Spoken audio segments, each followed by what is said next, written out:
Salut chers téléspectateurs de Seneweb TV, seneweb.com. Aujourd'hui, borom ndeysaan la famille la dalal tey, là où il part dans le monde, il danse.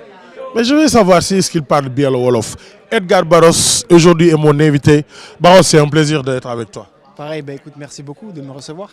Mais Barros, tout le monde voit Barros. Mais ndeysaan, c'est qui Barros? En fait, déjà j'espère que vous allez bien. Ça me fait plaisir parce que Seneweb, c'est un média que mon père regardait souvent quand j'étais jeune, et de là de pouvoir tout simplement m'exprimer. Et ça, voilà, ça fait plaisir. Je pense que l'histoire elle s'écrit et elle est encore plus belle. Barros, créateur de contenu, qui est né dans le 77, qui est d'origine sénégalaise du côté de son père et espagnol du côté de sa mère, a grandi dans un environnement plutôt cool et surtout très ancré dans l'histoire un peu du Sénégal avec tout ce qui est l'équipe nationale de 2002. Mon père il avait les cassettes et tout. Donc le Ndeysaan, il y a beaucoup de personnes qui me demandent en fait pourquoi Ndeysaan. En fait Ndeysaan c'est tout simplement de base utilisé pour un mot un peu genre de compassion. Massa, miskin, tu vois, quand quelqu'un il se fait mal. Et en fait moi je voulais avec mon énergie de pouvoir on va dire pas changer, changer le terme. Clairement, tu vois. Et quand aujourd'hui Barros il dit Ndeysaan, c'est tout simplement pour régner avec une certaine joie. Tu vois, vraiment le but de pouvoir m'exprimer et en fait de pouvoir rayonner. Et pour moi, ce mot, c'est un peu comme incroyable. J'ai un peu changé la définition du mot. Mais ndeysaan, c'est un mot wolof. Est-ce que tu t'exprimes bien en wolof? Man, da nga wolof bu baax. Ayca. wolof bu baax. waaw Tey loo añee tey? Hein? Tey loo añee? Quel âge ça veut dire t'as quel âge? Tey loo añee? Ça veut dire quoi? T'as mangé quoi aujourd'hui? Mafé rek kese. Oh, yo, mais attends, on va régler un problème toi et moi. Le mafé poulet est beaucoup plus bon que le mafé viande. Bon, je suis pas trop d'accord, tu sais. J'ai toujours grandi en mangeant du mafé à la viande. Et généralement, on dit qu'on ne change pas une équipe qui gagne. Tu vois, il y a un débat en ce moment où il y a beaucoup de Maliens qui me disent le tchéboudienne, c'est avec des bananes.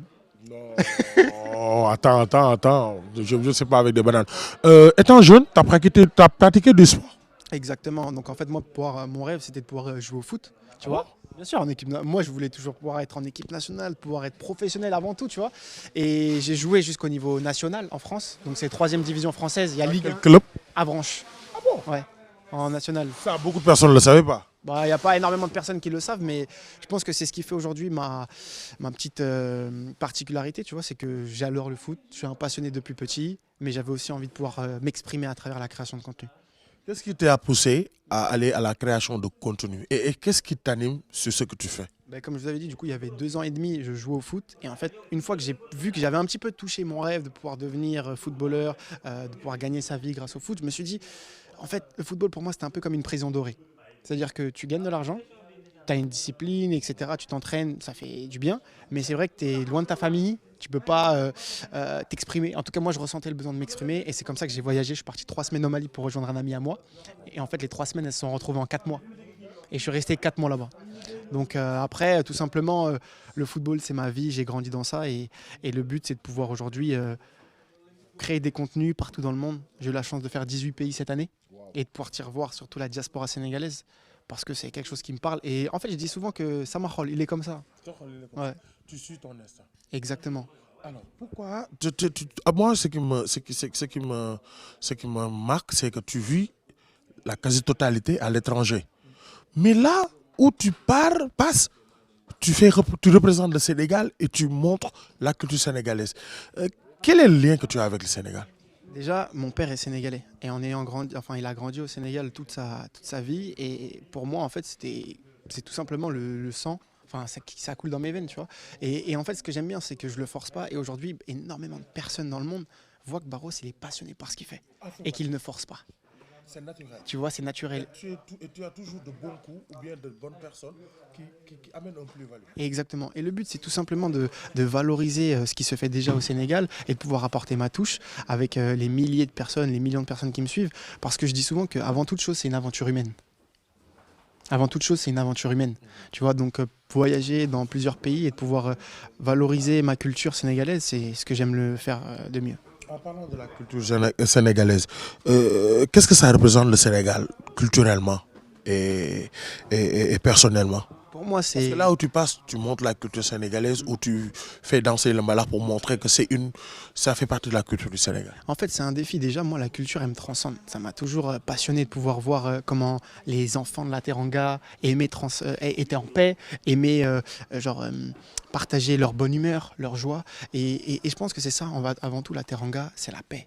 Teranga Moïd Jam, tu vois. Et le fait de pouvoir voyager dans plusieurs pays, de pouvoir m'exprimer et en fait de contaminer la personne avec notre Teranga, moi, c'est ce qui me rend le plus heureux parce qu'il y a beaucoup de personnes qui ne savaient pas ce que c'était le mbalax en Europe et qui aujourd'hui me voient et me disent ah mais toi c'est celui qui danse le mbalax ou qui me disent ah monsieur Ndeyssan. J'ai vu le nouveau recrue de la tanière, il a dit qu'il s'est inspiré de toi en dansant le mbalax lors de son bisoutage. Ouais bah oui parce qu'aujourd'hui je dis souvent que je suis le premier Sénégalais à danser le mbalax partout dans le monde et le fait de pouvoir aujourd'hui créer des synergies comme celle-ci où on voit le doc avant son bisoutage ou certains petits jeunes joueurs qui arrivent et qui s'imprègnent de ça et qui s'inspirent, moi ça me fait trop kiffer.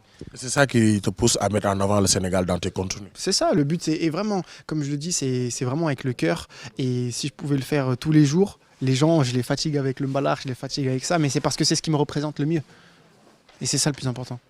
À travers ton rêve de jouer au football, malheureusement ça ne s'est pas concrétisé, est-ce que c'est une des raisons qui t'a motivé à suivre avec autant de passion, autant d'énergie, autant de force l'équipe nationale du Sénégal? Je dirais pas malheureusement, je dirais heureusement et alhamdoulilah parce qu'aujourd'hui je vis mon rêve, mais d'un autre point de vue. Tu vois ce que je veux dire, de pouvoir accompagner ces grands joueurs, pouvoir créer du contenu pour la nation. Je vois le peuple, la connexion que je peux avoir avec eux. Moi, c'est ce qui me fait le plus kiffer. Et encore une fois, je t'ai dit, ça s'est fait naturellement. Et je pense que c'est ça qui est le plus important aujourd'hui quand je sens l'odeur de la pelouse dans les compétitions comme la CAN à Abidjan, ou là, quand on arrive au stade Abdoulaye Wade et qu'on voit autant de supporters présents pour un simple entraînement, ben moi, ça me fait kiffer. Et si aujourd'hui, je peux avoir encore plus une plus-value, une responsabilité pour le peuple, comme une sorte de mission de pouvoir valoriser ce qui se fait déjà, je le fais avec plaisir. Mais qu'est-ce que ça représente pour toi l'équipe nationale du Sénégal? Pourquoi tu l'as choisi? Pour moi, en fait, c'est encore une fois, je suis passionné de football.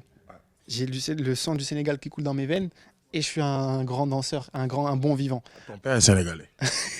Mais aujourd'hui, tu as vu le public. Ouais. Ça montre que l'équipe nationale du Sénégal, ça représente beaucoup pour le public sénégalais, pour la jeunesse sénégalaise. Est-ce que c'est idem pour toi? C'est idem. Et en fait, ce qui est important, c'est que tu peux le ressentir que quand tu es là. Tu vois ce que je veux dire? Ouais. Mais il y a énormément de Sénégalais qui sont partout dans le monde et qui ressentent cet esprit de la Teranga et qui aujourd'hui sont animés à chaque fois de revoir un match, qui ont juste tout simplement envie de vibrer avec le Sénégal. Et ça, c'est quelque chose qui est ouf. La Teranga, tu peux la ressentir à Dakar et à Séoul et en Malaisie et en Thaïlande. Et avec le même degré de fréquence de vibration. Ça, c'est quelque chose qui est vraiment incroyable. Et trop fier d'être Sénégalais, c'est une chance aussi. Et tu as créé un son pour accompagner les Lions. Ça, pourquoi le son et pourquoi la musique? Déjà, mon père, c'est parti d'une discussion avec mon père. Mon père, il aime bien me challenger, me donner des idées. Et là, il me dit, Barros, tu dois être plus créatif encore. Tu sais, mon père, quand je jouais au foot, il voulait que je fasse 1000 jongles tous les matins. Wow. Donc là, dans la création de contenu, il attend beaucoup plus de moi. Et il me dit, je pense que tu dois faire un son, quelque chose qui anime le Sénégal, où on ressent cet esprit de guerrier, de lion. Et je me suis dit, papa, moi, je suis nul dans la musique, c'est pas mon secteur. Et généralement, en 2025, si tu floppes, tu floppes. Tu vois? Et je me suis dit, bah écoute, vas-y. Ça a trotté dans ma tête. 2 jours après, j'ai appelé un ami à moi, Sidiki Diabaté, et je lui ai dit, on devrait faire quelque chose. Lui, c'est un Malien. Mais avant tout, ce que je dis, c'est que l'Afrique, elle a besoin d'être unie. Tu vois? Et le Mali, la Guinée, tout ça, c'était l'empire du Mali. Le Sénégal aussi, tu vois? Et c'est un griot. Donc voilà, il y a beaucoup de personnes qui se demandent pourquoi tu as choisi Sidiki, un Malien. Tout simplement parce que c'est un griot qui raconte la culture africaine.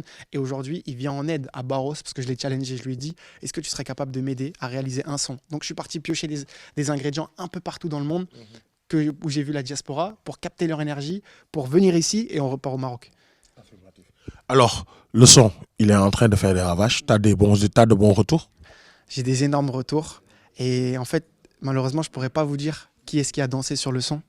Mais il y a des personnes où j'aurais jamais pensé qu'ils puissent danser le mbalax, des stars américaines, qui aujourd'hui ont fait leur premier pas sur du mbalax et sur le son Allez les Lions de Barros fit Sidiki Diabaté, en sachant que je suis créateur de contenu et ils me valorisent sur le son et ma partie. Moi, c'est un bonheur. Et en vrai de vrai, Barros, c'est que le début. Ça fait qu'1 an et demi. C'est Barros, il suit l'équipe nationale du Sénégal partout. C'est un jeune Sénégalais, il s'appelle Edgar Barros.